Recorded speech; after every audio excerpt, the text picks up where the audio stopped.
శ్రీ సాయి సచరిత్ర 20వ అధ్యాయం తరువాయి భాగ శ్రవణానికి మీ అందరికీ సప్రేమపూర్వక ఆహ్వానం. సత్పురుషులు చేసే లీలలు ఎలా ఉంటాయో నిన్న మనం చర్చిస్తూ ఉన్నాం. దానిని కొనసాగిద్దాం. జ్ఞానేశ్వరుడు ఏనుబోతుతో వేద మంత్రాన్ని పలికింపచేశారు. అలాగే బాబా గారు ఏం చేశారో చూద్దాం. శ్యామకి సంస్కృతం రాదు. సంస్కృతం రాని శ్యామతో విష్ణు సహస్రనామాన్ని బాబాగారు అర్థం చేసుకునేలా చేశారు. ఆయనకి సంస్కృతం రాదు, కానీ అక్షరాలను గుర్తుపెట్టుకుని చదివేలా చేశారు. అలాగే అందులోని అర్థాన్ని ఆయన బాగా తెలుసుకున్నాడు. శ్యామ ఈ పుస్తకంపై వ్యాఖ్యానం కూడా చేసేవారు.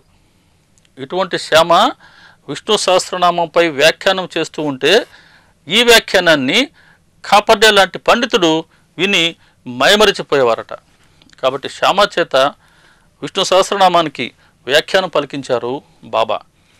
గజానన మహారాజ్ ఈయన అకోలో అన్న ప్రాంతానికి వెళ్తారు.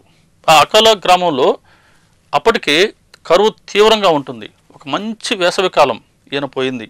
మిట్ట మధ్యాహ్నానికి ఒక పొలంలో ఉంటారు స్వామి. చాలా దాహం వేస్తుంది. అలా చూస్తారు.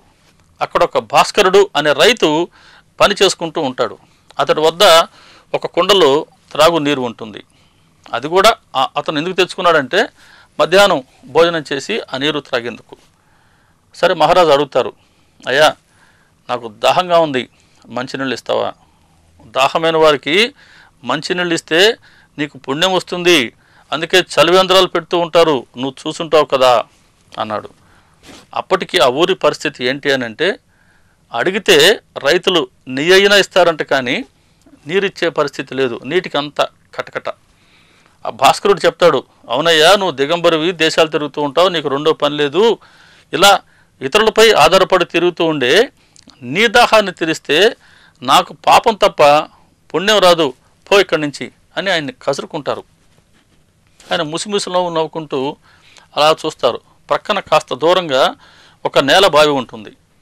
ఆ బావిలో నీళ్లు ఉండవని ఆయనకు తెలుసు. అలా వెళ్తారు ఆ బావి వైపు. ఈ రైతు చూస్తూ ఉంటాడు. భాస్కరుడు కేకలేస్తాడు, అటెందుకు వెళ్తున్నావు? ఆ బావిలో నీళ్లు లేవు అంటాడు. దానికి స్వామి చెప్తారు, అవునయ్యా నీళ్లు లేవు, వాస్తవమే, నీళ్లు లేకే కదా మీరందరూ బాధపడుతూ ఉంది, కాబట్టి నీటి కోసం నా ప్రయత్నం నేను చేస్తాలే, లేకపోతే ఏం బాగుంటుంది అని అంటారు ఆయన. దానికి రైతు వెటకారంగా చెప్తాడు, వెళ్ళు ఆ బావిలో 12 ఏళ్ల నుంచి ఒక్క చుక్క నీరు లేదు, ఒక్క మైలు దూరం త్రొవి చూడు, ఒక్క చుక్క అయినా పడదు. అంటే 1 మైలు లోతు త్రొవినా ఒక్క చుక్క నీరు పడదు, నీ ప్రయత్నం చేయబో అని ఆయన వెటకారంగా అంటారు. సరే, మహారాజు వెళ్ళారు, చూశారు, బావిలో నీరే లేదు, వ్యర్థమైనటువంటి బావి అది.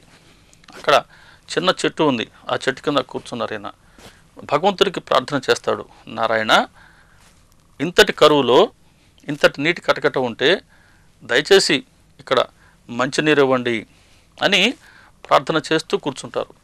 ఈయన ప్రార్థన చేస్తూ ఉన్న క్షణానికి నీరు వస్తూ ఉంది బావిలో. కాసేపట్లోనే బావి నిండిపోయింది. 12 ఏళ్ల నుంచి నీరు లేని వ్యర్థమైన బావి కాసేపట్లో నిండిపోయింది. మహారాజ్ నీరు త్రాగారు. ఇదంతా చూస్తూ ఉన్నాడు ఈ భాస్కరుడు. ఆశ్చర్యపోయాడు, పరిగెత్తుకుంటూ వచ్చాడు, స్వామి క్షమించండి, పొరపాటుగా మిమ్మల్ని బాధ పెట్టాను, నేను కోప్పడ్డాను అని. మహారాజు నవ్వి అతన్ని క్షమించాడు. అలా వ్యర్థమైన బావి నుంచి కొన్ని నిమిషాల్లోనే నిండుగా నీరు తెప్పించారు గజానన మహారాజ్. అక్కలకోట మహారాజ్ గారి వద్దకు గణేష్ అని ఒక గురుడ్డి వ్యక్తి వారి దర్శనం కోసం వస్తారు. విచిత్రంగా ఉంది కదా. రమణ మహర్షి గారి వద్దకు ఇదే విధంగా ఒక గురుడ్డి స్త్రీ వారి దర్శనం కోసం వస్తుంది. వెళ్ళి మొదటి లైన్లో కూర్చోవాలని పట్టుబట్టి అక్కడ కూర్చుంటుంది. వెనక వాళ్ళు అడుగుతారమ్మా, నీకు కళ్ళు లేవు కదా, నీకు మహర్షి దర్శనం కాదు కదా, నువ్వు ఎక్కడ కూర్చుంటే ఏమి అంటారు. అప్పుడు చక్కటి జవాబు ఇచ్చింది ఆమె, అవునమ్మా నాకు కళ్ళు లేవు, నేను వారిని చూడలేను, కానీ నేను ముందు వరుసలో కూర్చుంటే వారు నన్ను చూస్తారు కదా.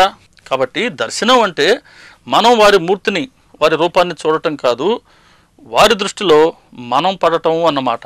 లేదా వారి దృష్టిలో మనం ఉన్నాము అని మన మనసు అనుభూతి చెందడం అన్నమాట.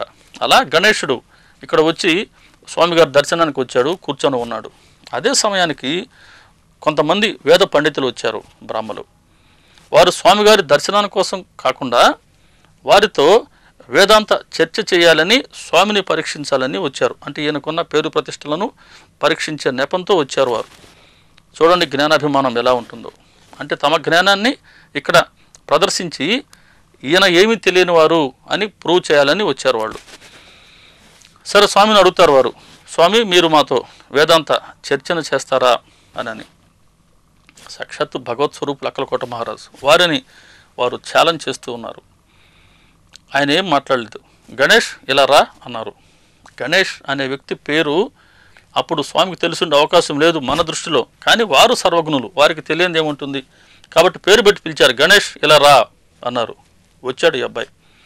కూర్చో, వీరితో చర్చ చేయి అన్నారు. అంతే, ఆశ్చర్యకరంగా వేద పండితులతో గణేష్ చర్చ చేశాడు. చర్చలో గెలిచాడు ఈ అబ్బాయి. పండితులు ఓడిపోయారు. వాళ్ళకి తీవ్రమైన కడుపు నొప్పి వచ్చింది. వాళ్ళ తప్పు వారికి తెలిసి వచ్చింది. క్షమించమని స్వామిని కోరారు. స్వామి క్షమించారు. ఇలా సత్పురుషులు తలుచుకుంటే ఏదైనా చేయగలరు. కాబట్టి బాబాగారు చెప్పారు, కాకా పనిపిల్ల నీ సందేహాన్ని తీరుస్తుంది అని. కాబట్టి ఆతృతగా ఎదురు చూస్తూ ఉన్నాడు దాసగను. ఏమవుతుంది, ఎలా నా సందేహం తీరబోతుంది అని. తెల్లవారింది. ఈయన శయ్యపైనే ఉన్నారు అని ఒకరు చెప్తారట. లేదు, దీక్షిత్ గారింట్లో పూజా మందిరంలో ఉన్నారు అని ఒకరు చెప్తారట. ఎలాగైతే ఏం, మొత్తానికైనా దీక్షిత్ గారింట్లో ఉన్నారు. తెల్లవారుగానే ఒక చక్కటి పాట వినబడింది. మనోహరమైన గానం. గొంతు చాలా బాగుంది అమ్మాయి పాటలో. పాటలో అర్థం చాలా బాగుంది. పాట చాలా ఆలాపయుక్తంగా ఉంది. ఆశ్చర్యపోయాడు, ఆనందపడ్డాడు. ఆ పాటను శ్రద్ధగా వింటూ ఉన్నాడు. ఆ భావాన్ని గ్రహించేసరికి తన మనసు ప్రసన్నమైంది. అందులోని అర్థాన్ని సరిగ్గా గ్రహించేసరికి మనసుకి తృప్తి కలిగింది. బయటికి వచ్చాడు. ఎవరు ఈ అమ్మాయి, పాట పాడుతున్న అమ్మాయి? ఇంత చక్కగా పాడింది. నా మనసుకి ఉన్న అప్రసన్నత తొలగిపోయింది. నా మనసుకి సంతృప్తి కలిగింది. బాబాగారు చెప్పిన అమ్మాయి ఈ అమ్మాయేనా? కాబట్టి ఈ అమ్మాయి నా అనుమానాన్ని తీర్చబోతూ ఉందా? ఎవరి అమ్మాయి అని ఆతృతగా బయటకు వచ్చాడు చూద్దామని. దీక్షిత్ గారింట్లో అంట్లు తొమ్ముతూ ఉంది 8 సంవత్సరాల అమ్మాయి, 8 years old. ఎంక్వైరీ చేస్తే నామ్య అనే వాళ్ళ నౌకర్ చెల్లెలు అని తెలిసింది. ఆ అమ్మాయి చక్కగా పాట పాడుతూ ఉంది. ఇప్పటిదాకా విన్న పాట అమ్మాయి పాడిందే. అమ్మాయి పాడుతూ ఉంది. దేని పాడుతూ ఉంది, దేని గురించి అని అంటే, ఒక నారింజ రంగు చీర గురించి వర్ణిస్తూ ఉంది. ఆ చీర రంగు ఎంత బాగుంది, చీర ఎంత ఘనంగా ఉంది, చీర అంచు ఎంత అందంగా ఉంది, చీర కొంగు ఎంత ఆకర్షణీయంగా ఉందని ఆ చీర వర్ణిస్తూ తను ఆనందిస్తూ ఉంది. ఆ చీరను వర్ణిస్తూ సంతోషపడుతూ ఉంది. దాసగను చూశాడు. అమ్మాయి కనీసం కట్టుకొని సరిగ్గా వస్త్రం కూడా లేదు. ఒక పాత గుడ్డను నడుముకు చుట్టుకొని వచ్చింది. అయినా మనసులో ఎక్కడ కూడా ఒక్క లోటు కూడా అనిపించట్లేదు. మనసులో ఎటువంటి దైన్యం అన్న పరిస్థితి కనపడటం లేదు. ఆ పాట పాడుతూ ఉంది. ఎవరో చీరను వర్ణిస్తూ ఉంది. ఆ చీర తనది కాదు. అయినా ఆ పాటను వర్ణిస్తూ సంతోషంగా ఉంది. ఈ సంతోషం అన్న మాట చాలా కీలకం ఇక్కడ. సాధారణంగా వస్తువు మనదైతే మనకు సంతోషం, లేదా వస్తువును మనం అనుభవిస్తే మనకు సంతోషం. ఇక్కడ ఈ అమ్మాయి ఆ వస్తువుని కోరుకోవడం లేదు. ఆ చీర పట్ల ఆసక్తి లేదు. ఆ చీర ఇతరులది, అయినా దానిని వర్ణిస్తూ తను సంతోషపడుతూ ఉంది. అంటే ఆ వస్తువును కోరుకోవడం లేదు, అట్లే ఇతరుల వస్తువైనా తను వర్ణిస్తూ సంతోషాన్ని పొందుతూ ఉంది. మనసు అంత నిర్మలమైనది. సరే, దాసగను అనుకున్నారు, అయ్యో ఈ అమ్మాయి ఇంతటి పేదరికంలో ఉందా అని. ఆ అమ్మాయిలోని పేదరికాన్ని చూశారు. ఆమె మనసులోని ఆనందాన్ని కూడా చూసి దాసగను జాలిపడ్డారు. పేదరికానికి ఆనందానికి ఉన్న సంబంధాన్ని ఇక్కడ మనం గమనిద్దాం. పేదరికమే, ఆమెకి తినేందుకు సరిపడా ఆహారం లేదు, ఒంటికి కట్టుకోను సరిపడా వస్త్రము లేదు. ఈ రెండు లేదు, పేదరికమే. అయినా మనసు మాత్రం ఆనందంగా ఉంది. చీరను వర్ణిస్తూ ఆనందాన్ని అనుభవిస్తూ ఉంది. కాబట్టి జాగ్రత్తగా గమనిస్తే ఆనందానికి పేదరికానికి సంబంధం లేదు. కాబట్టి ఆనందం అన్నది పేదరికానికి సంబంధం లేదు. పేదరికం భగవంతుడి సంకల్పం. కాబట్టి ఏదైతే లభించిందో దానిని అనుసరించి ప్రవర్తిస్తే ఎటువంటి అసంతృప్తి, ఎటువంటి అశాంతి ఉండదు. ఇదే చెప్తుంది 13వ అధ్యాయం. లభించిన దానిని అనుసరించి ప్రవర్తించండి, ఎల్లప్పుడూ తృప్తిగా ఉండండి, లేని దానికోసం చింతపడకండి. కాబట్టి పేదరికం అన్నది భగవంతుడి సంకల్పం. దానికి అనుగుణంగా జీవిస్తే ఎటువంటి అశాంతి, ఎటువంటి అసంతృప్తి ఉండవు. కాబట్టి అమ్మాయి ఆనందంగానే ఉంది. పేదరికం ఉండొచ్చు కానీ దరిద్రం ఉండకూడదండి. దరిద్రానికి పేదరికానికి తేడా సరిగ్గా ఇదే. పేదరికం భగవంతుడు ఇచ్చిందే, దాంతోనే తృప్తిగా గడిచే కోటాను కోట్ల మంది ఉంటారు. కానీ దరిద్రం అంటే ఉన్నది చాలదు, ఎంత ఇచ్చినా చాలదు, ఎంత ఉన్నా చాలదు, ఇంకా కావాలని కోరిక. ఉన్నదానినా సరిగ్గా అనుభవించలేరు, ఇంకా చాలు అనుకోరు, ఇంకా కావాలని తాపత్రయం. అది పదవి కోసం కావచ్చు, ధనం కోసం కావచ్చు, లేదా పేరు కోసం కావచ్చు. ఇంకా కావాలి కావాలి అని కోరుకుంటూనే ఉంటారే, ఇది దరిద్రం. ఈ దరిద్రం ఉన్నంతకాలం అశాంతే, అసంతృప్తే. కాబట్టి ఈ అమ్మాయి దగ్గర ఎటువంటి అసంతృప్తి లేదు. ఆ పాటను పాడుతూ ఆనందాన్ని అనుభవిస్తూ ఉంది. కాబట్టి పేదరాలైన మనసులో ఎటువంటి లోటు లేదు. ఈ అమ్మాయి సద్గుణం ఇది.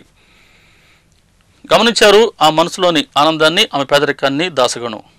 పక్కనే ఉన్నారు మోరేశ్వరులు, మోరేశ్వర ప్రధాన్. వారికి చెప్పారు, అయ్యా అమ్మాయికి ఒక చీరను తెచ్చివు, అమ్మాయి చాలా చక్కగా పాట పాడింది, చీరను తెచ్చిస్తే నీకు పుణ్యం వస్తుంది, భగవంతుడు ఆనందిస్తాడని. సరే, మోరేశ్వరుడు చీర తెచ్చాడు, అమ్మాయికి చీర ఇచ్చారు. ఇప్పుడు క్రొత్త చీర అమ్మాయి చేతిలో ఉంది. అమ్మాయి సంతోషపడింది. అంటే రోజు సద్ది అన్నాన్ని తినే వ్యక్తికి పరమాన్నం దొరికినట్టుగా అమ్మాయి చేతిలో చీర పడింది. ఇప్పుడు సంతోషించింది. ప్రక్కరోజు ఆ చీర కట్టుకొని వచ్చింది, గిరగరా తిరుగుతూ పని చేసుకుంది, ఆనందంగా సంతోషంగా ఉంది. ఆ రోజు గడిచిపోయింది.